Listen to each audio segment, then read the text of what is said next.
Olá, boa tarde. O casamento é o vínculo entre duas pessoas reconhecido pelo Estado. Tem gente que passa a vida toda sonhando com esse dia, mas em alguns casos o sonho pode virar pesadelo. No Jornal da Justiça de hoje vamos falar sobre anulação de casamento. O que diz a lei a esse respeito? Esse é apenas um dos destaques de hoje e você vai ver também. Ex-governadores do Rio, Garotinho e Rosinha, são presos novamente. Desembargadores do Tribunal do Estado derrubaram o habeas corpus que mantinha o casal em liberdade. Ministério Público Federal denuncia ex-ministro Edson Lobão e o filho dele por corrupção e lavagem de dinheiro. Edson Lobão, na época ministro de Minas e Energia, teria recebido propina em negociação feita por Sérgio Machado. E ainda planejamento estratégico. O Supremo Tribunal Federal faz consulta pública pela internet. Basta abrir o site do Supremo Tribunal Federal. Em poucos cliques, qualquer internauta pode responder o questionário.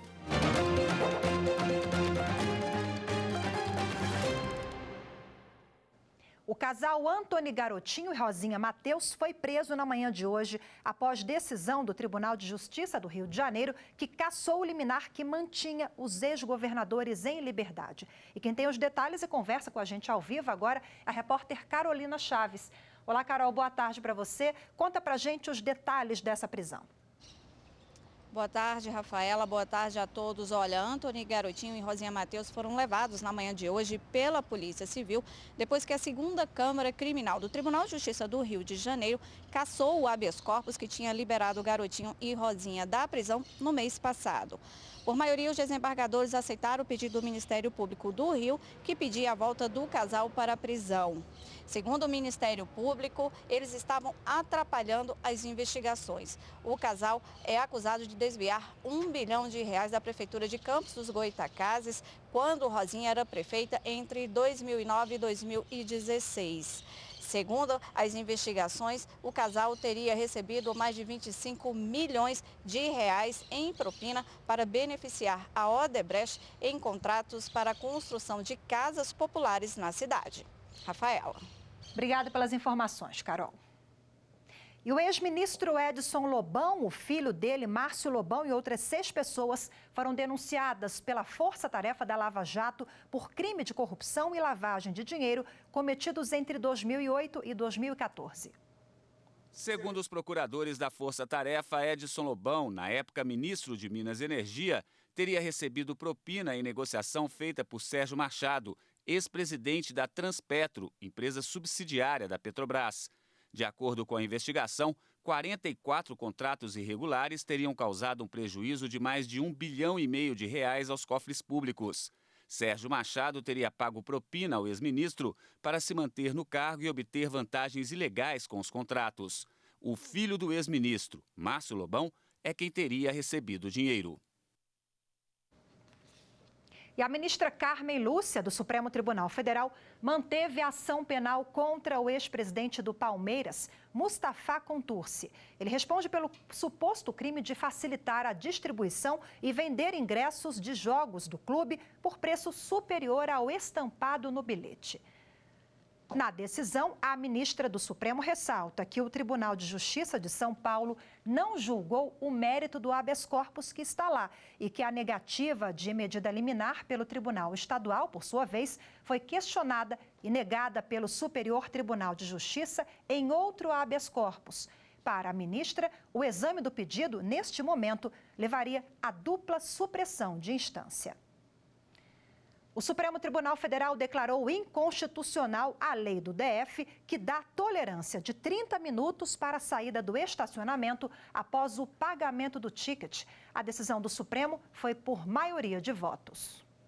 Pela lei distrital, motoristas podiam sair dos estacionamentos privados até 30 minutos depois do pagamento. A Associação Brasileira de Estacionamentos, Abraparque, foi quem entrou com a ação no Supremo Tribunal Federal, questionando a lei. No julgamento realizado no plenário virtual do Supremo, o relator da ação, ministro Alexandre de Moraes, aceitou os argumentos apresentados pela Abraparque. Ele considerou, entre outros aspectos, que a competência para legislar sobre o assunto é da União e que, ao estabelecer um prazo de 30 minutos, houve interferência direta e indevida na atividade empresarial. O voto do relator foi acompanhado pela maioria dos ministros. Em geral, os motoristas optam pelos locais pagos por conta da praticidade e segurança. Não existe vaga na cidade, né? Então fica muito difícil. É melhor pagar do que se expor a um perigo maior, né? Caso Marielle Franco. O ministro da Justiça, Sérgio Moro, pediu a abertura de inquérito para apurar suposta obstrução de justiça em depoimento que cita o nome do presidente Jair Bolsonaro na investigação do assassinato da vereadora. Quem tem os detalhes e traz para a gente ao vivo agora é a repórter Evne Araújo. Olá, Evne, muito boa tarde para você. Oi, Rafaela, boa tarde. Então, esse pedido foi motivado pela divulgação de um depoimento de uma testemunha à Polícia Civil do Rio de Janeiro. Nele, o porteiro do condomínio onde morava o presidente da República disse que um dos envolvidos na morte da vereadora Marielle Franco e do motorista Anderson Gomes entrou no condomínio dizendo que visitaria Jair Bolsonaro. Na ocasião, essa visita teria ocorrido um dia antes do assassinato. Bom, Elcio de Queiroz teria se reunido, na verdade, com Rony Lessa, que também é um dos investigados pelo assassinato de Marielle. O presidente, à época, era deputado federal e estava em Brasília na data mencionada no depoimento. Bom, nesse pedido enviado à Procuradoria-Geral da República, o ministro da Justiça, Sérgio Moro, pede a apuração da veracidade desse depoimento. Ele aponta também inconsistência nas informações e diz que essa pode ser uma tentativa de colocar indevidamente o nome do presidente da República, Jair Bolsonaro, no caso. Rafaela. Obrigada, Evne, pelas informações. E no próximo bloco, o casamento chegou ao fim? Tem como pedir a anulação? Assunto para o próximo bloco. Não saia daí, eu volto já. Justiça é defender os direitos das pessoas, como tem que ser defendido, sem influência de terceiros.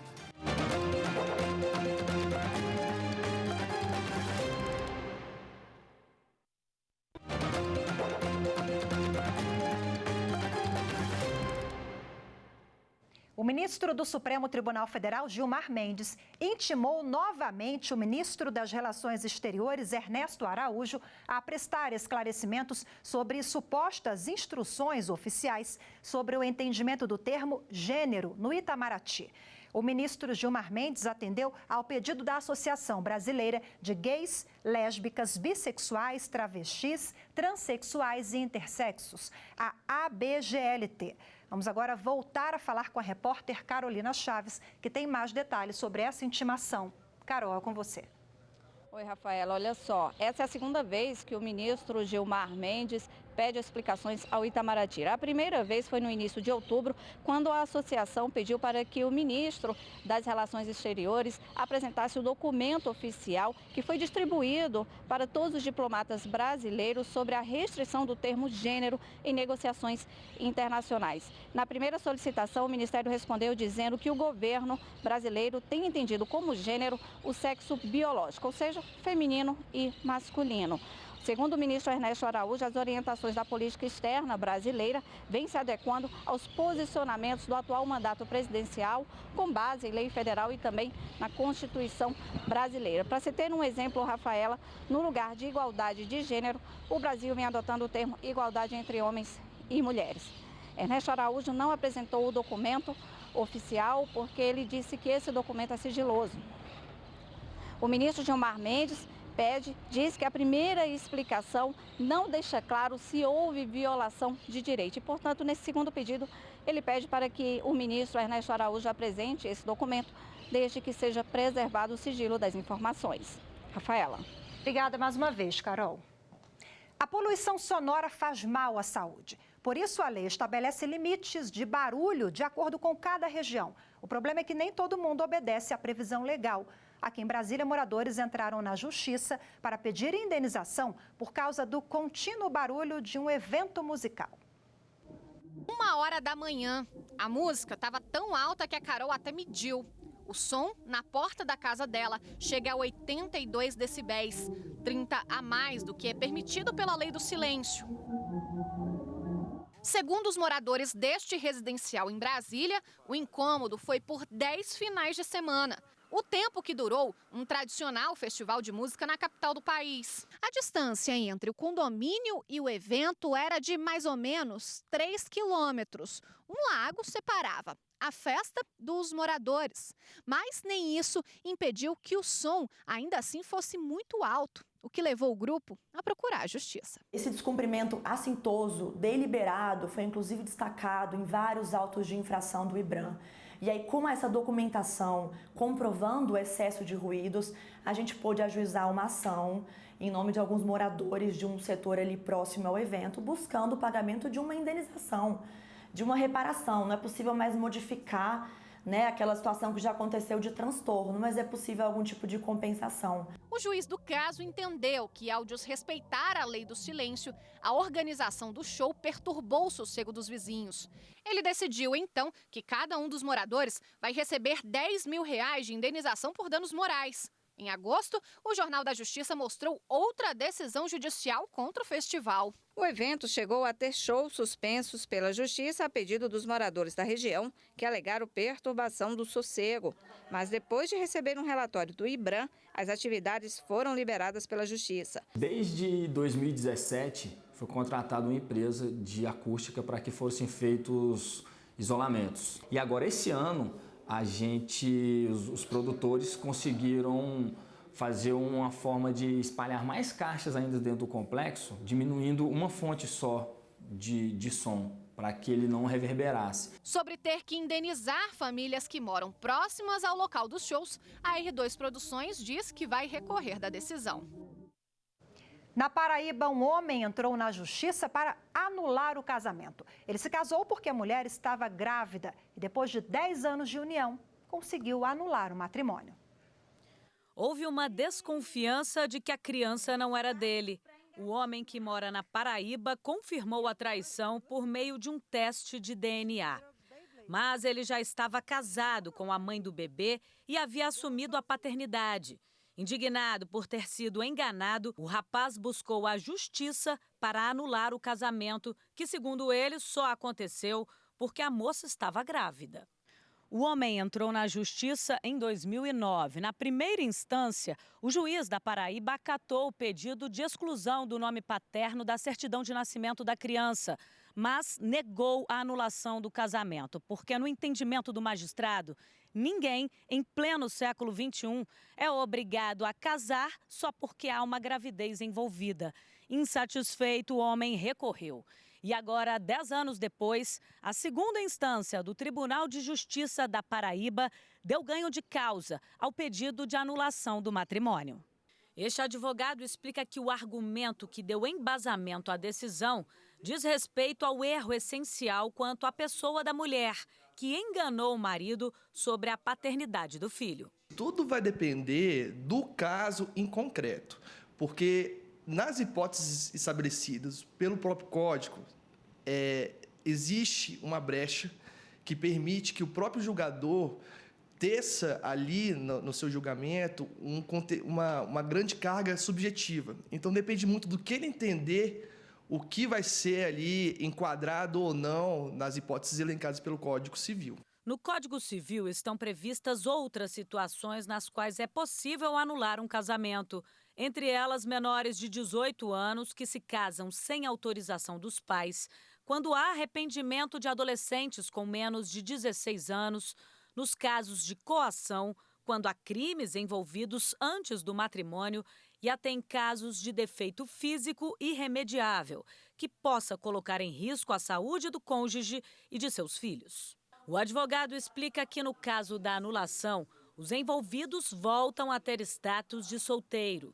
Mas, se tiverem casado na igreja, terão que entrar com processo no Vaticano para anular o matrimônio na esfera religiosa.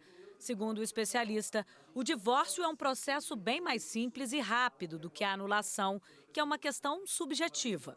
Hoje em dia, a nossa Constituição Federal retirou qualquer exigência de requisito para que a pessoa possa divorciar. Hoje em dia, o que basta? A vontade de um dos cônjuges para poder se divorciar. Se de um lado casais entram na justiça para anular casamentos fracassados, do outro existem aqueles que buscam oficializar o matrimônio para cumprir requisitos formais. É o caso da Raquel e do Jefferson. Juntos há 18 anos, o casal deu entrada na justiça para converter a união estável em casamento, com data retroativa. Para eles, a formalidade é para facilitar uma possível transferência de moradia para o exterior. Como a gente quer morar fora do país, aí o casamento dá um pouco mais de segurança na questão internacional. É necessário que a gente, para ter mais facilidade, né, estar casado no civil.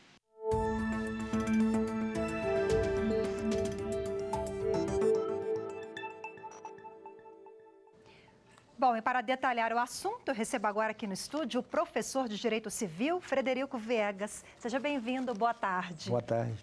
Frederico, nós vimos aí na reportagem, é uma situação traumática, né? Tanto para quem pede a anulação, tanto para quem recebe esse pedido, né? Mas vamos começar pela diferença entre a anulação do casamento, separação e divórcio. Bom, quando você tem, no próprio desfazimento do casamento, você tem causas que são de nulidade, ou seja, que você volta à situação anterior ao casamento. Você tem formas de anulação que projeta para o futuro. Então, a partir do momento que é decretada a anulação, passa a valer, tá, a dissolução. Você tem o casamento, né, quando duas pessoas resolvem, livre e espontânea vontade, de se casar. E depois, a forma do divórcio, que você anula, né, aquela situação, você extingue a vida em comum e os direitos e deveres dali decorrentes. Bom, a anulação ela é prevista no Código Civil, mas não é tão simples assim. Precisa cumprir algumas exigências. Quais, em linhas gerais? Bom, o Código traz causas de nulidade, tá, que são bem restritas, e causa da possibilidade de anulação, que são ditas causas de anulabilidade. Então, esses casos todos que foram elencados aí na matéria são causas de anulabilidade. Então, você que se casa, e o casamento ele tem seus efeitos durante um certo tempo, anula-se, então a anulação é para o futuro, não para o passado. A anulação pode ser feita a qualquer tempo? O próprio Código estabelece, tá, quais são os prazos. Esses prazos variam de 180 dias a 3 anos. Porque, por exemplo, o erro essencial de pessoa, como foi o caso da matéria, tá? Ora, se você passa 3 anos com a pessoa e não sabe o que está acontecendo, me desculpa. Tem então, alguma coisa errada. Vai ficar casada com ela. Tá? A questão ali, que é até questionável nos dias de hoje, do problema do defeito físico. Tá? Ora, o defeito, ele é visto antes, né? É mais fácil você ver antes. Tá? Me parece que são situações, porque hoje a gente não tem mais aquela questão, eu conheci uma pessoa, eu passei a namorar, eu faço noivado, depois eu caso. Hoje, em 40, 50 dias, as pessoas já estão se casando. Tá? Eu, além de professor, sou registrado civil. Então, a gente pega as pessoas que se conhecem ali, em 30 dias, 20 dias, já estão se casando, já querem, tá, estabelecer uma vida em comum e não conhecem quem é a pessoa. Agora, se esse homem ou essa mulher já tem uma união estável com uma pessoa e se casa com outra, isso é um tópico para provocar a anulação do casamento? É claro que esse é um erro essencial de pessoa. Tá? Se eu me declaro perante qualquer pessoa com quem eu tenho um relacionamento, que eu sou solteiro, que é uma situação distinta de eu dizer que eu tenho uma união estável, tá? E então, se eu amanhã induzo alguém para dizer, olha aqui, ó, efetivamente, tá? Eu sou solteiro, então vamos casar. Casamos, aí de repente aparece a companheira, tá? Então isso pode ser visto como erro essencial de pessoa. O que é importante? Essas relações familiares, tá, todas, a lei ela trata vamos dizer, ela te dá um estándar, te dá uma base, mas a análise tem que ser vista caso a caso. Não é o que dá para um, pode ser que não sirva para outra pessoa. Casou fora do país, volta para cá, casa de novo. Como é que funciona? Isso é uma questão bastante complexa, porque casou fora do país, perante as leis brasileiras, isso é uma situação, que aí é a mesma coisa que você estiver casado no país. Casou no país perante uma autoridade estrangeira, você tem que pedir, tá, a homologação desse casamento no país. Então, você faz a averbação do casamento e aí ele passa a valer nos 2 lugares. Tá? Os jovens, né? Citou agora que os jovens se casam. Jovens não, pessoas de todas as idades. Conhecem, se casam ali rapidinho e tal. Falando de menores, os menores podem se arrepender. Nós vimos na reportagem que, dependendo da idade, consegue, mas temos uma peculiaridade, emancipação. Bom, a questão da emancipação, o emancipado, ele passa a ter todos os direitos e obrigações inerentes à pessoa que é dita maior de idade, a partir dos 18 anos. Então, o ato, ele não pratica o ato como menor, ele pratica o ato do casamento como emancipado, como já maior. Tá? Então, você não retroage. Por isso que é bom pensar direitinho antes de dar esse passo do casamento para evitar anulação, né, doutor Frederico? É claro. Ou então se divorcia depois, tá? Muitíssimo obrigada mais uma vez pela participação do senhor. Boa tarde. E no próximo bloco, os detalhes da consulta pública do Supremo Tribunal Federal pela internet. Continue com a gente, até já. As pessoas lutaram pelos seus direitos, pelos seus deveres, segundo a lei, né? Tudo perante a lei.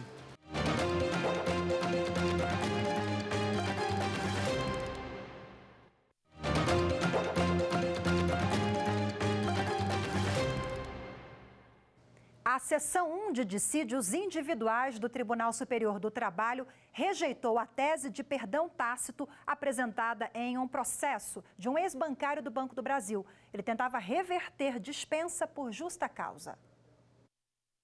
O Tribunal Regional do Trabalho da 9ª Região no Paraná havia mantido o entendimento de primeiro grau que afastou a justa causa.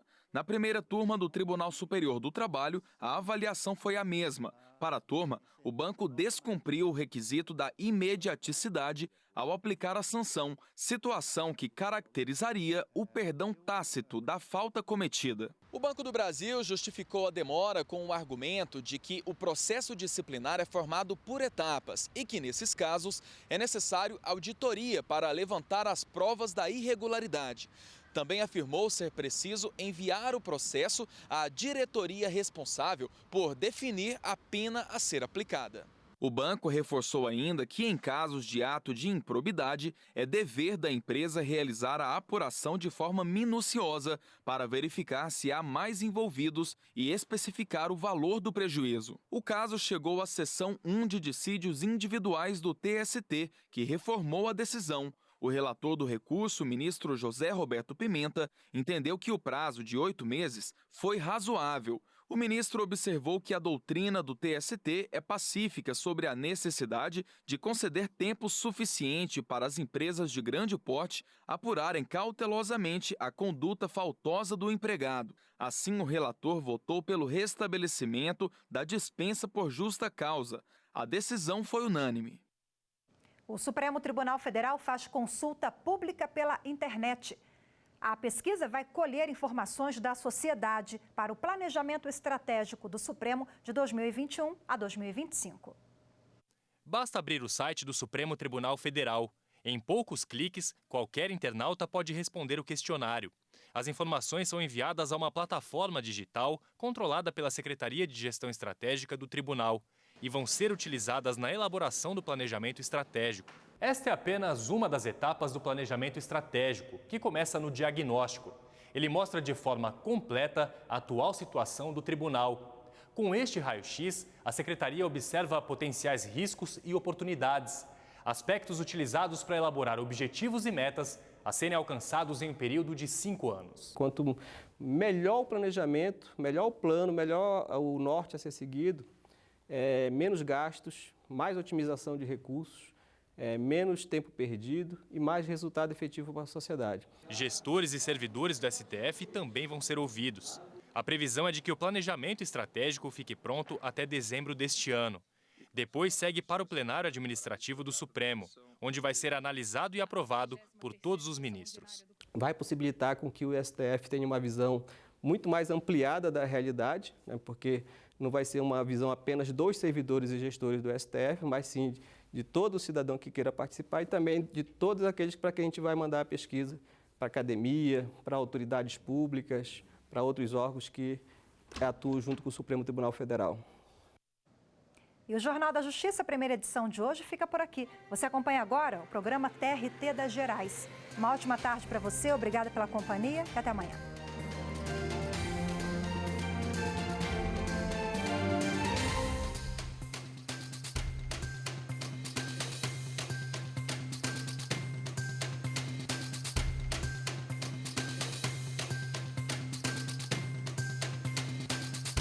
Obrigada.